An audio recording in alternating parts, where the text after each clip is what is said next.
Last time on the TMax. My name is Karen DeGeese, and I lived in China from January 18th, 1983 until June of 85. Going to China was like going to Mars. He says, "Do you know what it represents?" And we said, "Yeah, the development of communism." And he says, "No, it's the history of shaving. There were so many things that were forbidden that it was just better just to go home. There were no cheap restaurants to go to because everybody was afraid of everybody telling on them." We always pick up our phone and go, "I love China." Just as though we know they're listening and that's what we want them to hear. Older people were afraid to work hard because if you worked hard, that meant that you were trying to get ahead. And if you were trying to get ahead, you were a capitalist roader. And I come in one day and he is sleep prone on my sofa. We were still very segregated from the Chinese, and it was really absolutely verboten to be friends with us. You were allowed to have Chinese friends? Yeah, a lot of Chinese friends, yeah. Most of my friends are Chinese. Really? Yeah. They had firecrackers going off, and I thought, is there a coup? No.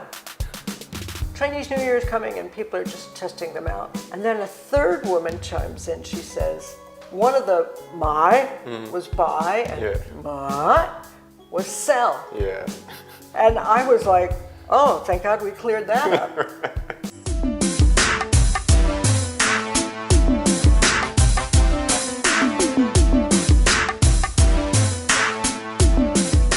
Karen, you said you have some things that you bought in China that are, related to some memories and you wanted to share them with us, right? Oh, I would love to. Our backdrop is a Chinese screen, and it has a poignant story to it, and that's that the movers had come to pack us up, and we were leaving in 1985, and we so thought that we would never come to China again because it was so far away and so unique that we actually went to the store and just bought things before the movers left. And this is one of the things that we bought. I'm very happy with it.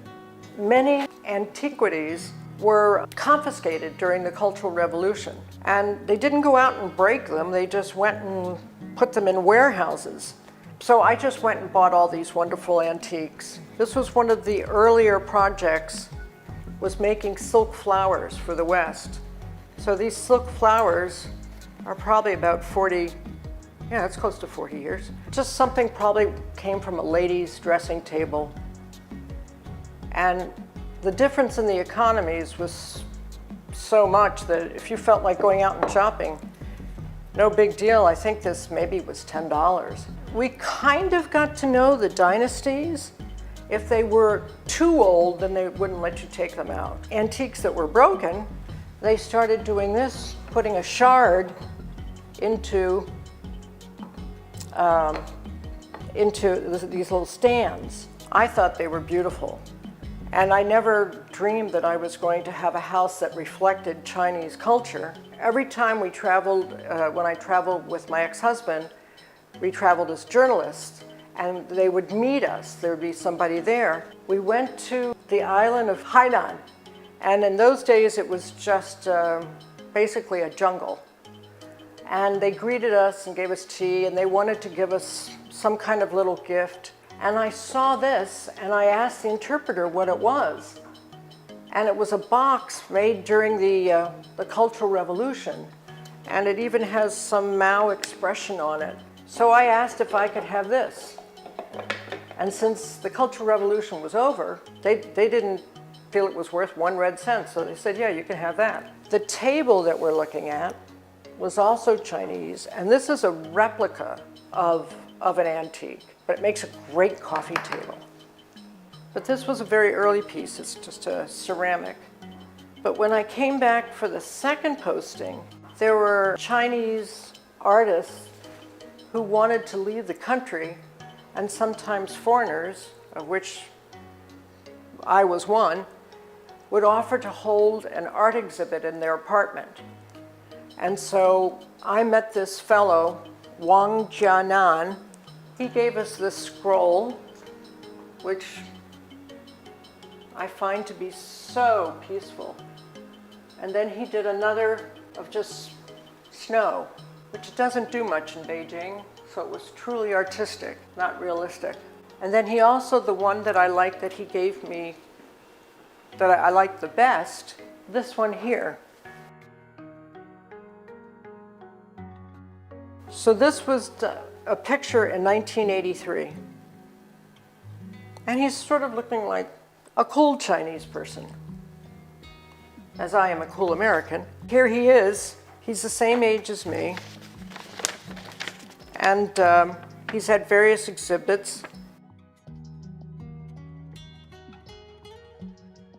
I think he'll remember me because he probably could buy us tickets to wherever he went to as a result of the exhibit. I bought a lot of boxes. This one's in the best shape. I don't know what it's made out of. I think paper mache. And we used to go to this place called the Theater Store. I think that's what it was called. And see, oh, this has got an intact seal showing that it was at least 100 years old. That was 100 years old from the 1980s. This I actually had made, but it was a place that was making things. And actually, just inside to me, there were so many people, because I lived in Washington, D.C., that had been in China because there were government agencies and embassies and stuff like that. So we knew a lot of people in the city who we had known in China. And every year I would sponsor, not pay for, but sponsor a Chinese banquet for Chinese New Year. Sometimes we would do dim sum, and sometimes we would do a banquet. It just depended. This is a ginger jar. These are expensive now, but I think they're also fairly common. This was a bowl that I bought that actually on the back, you can tell that it was when the Japanese occupied China. And the design is a little different. I think the Japanese were maybe more influenced by the West.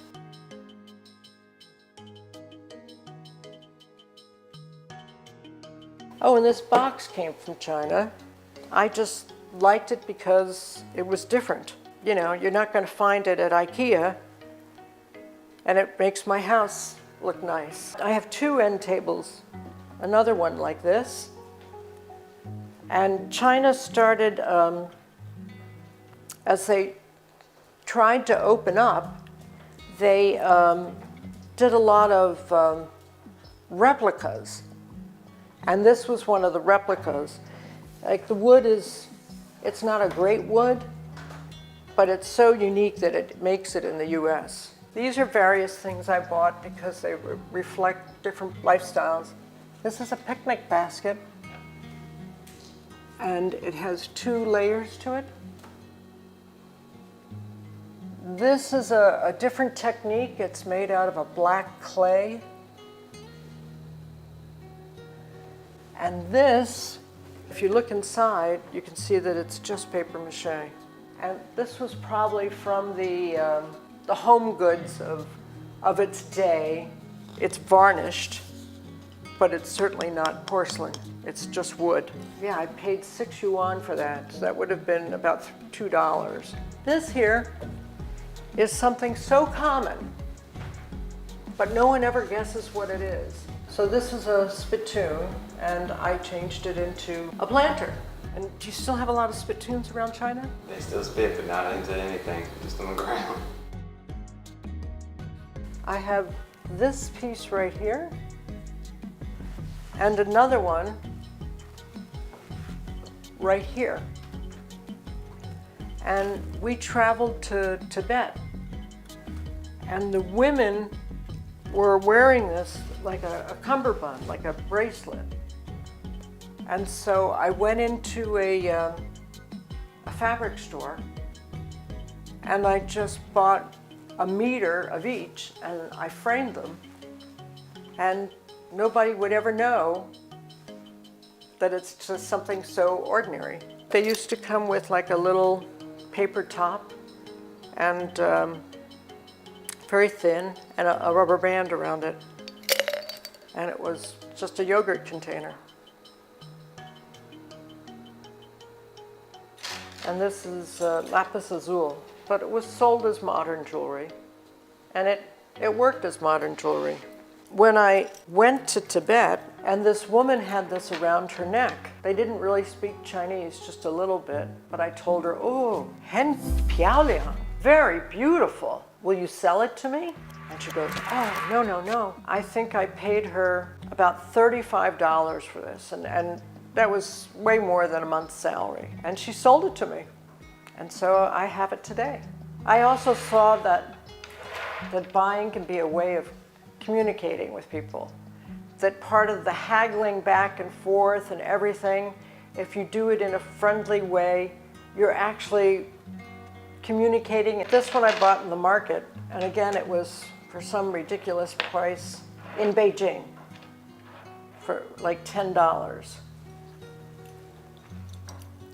And this one, probably my most valuable.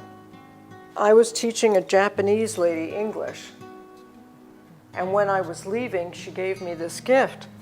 And even in those days, I think this was probably pretty expensive. I would imagine that it was like maybe $100 or something. It's different on the other side. And I believe it's to celebrate a baby's 100th day.